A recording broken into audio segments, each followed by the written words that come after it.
जहिना हमर दिल दुख बैठा तोरो दुखे तौगे जहिना हमर दिल दुख बैठा तोरो दुखे तौगे की होय छै दिल के दर्द तोरो कहियो बुझे तौगे कि जब कोई तोर सके तो याद हमर गे तो कि जब कोई तोड़ सके तो याद हमर गे तो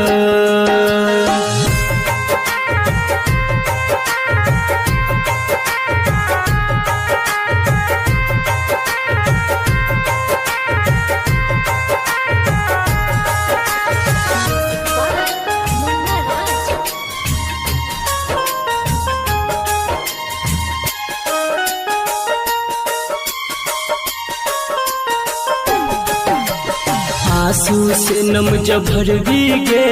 प्यार के कदर तू कर भी आंसू से नम जब भर भी गे प्यार के कदर तू कर भी दिल जब तुहर दुखे तो कियो हमरे लफेरो मर भी रहिया सही सही एक दिन गे रहिया सही सही एक दिन तोरो सुझे तौगे कि जब कोई तोर सके तो याद हमर गे तो कि जब कोई तोर सके तो याद हमर गे तो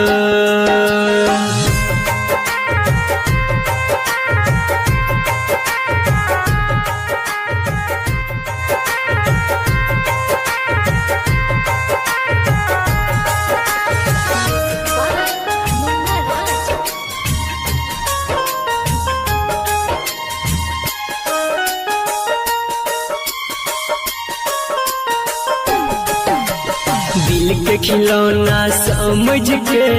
खेल तू खेले छही दिल के खिलौना समझ के खेल तू खेले छही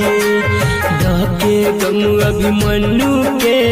दर्द न झेल छही राइटर विकेसी संदीप कह गे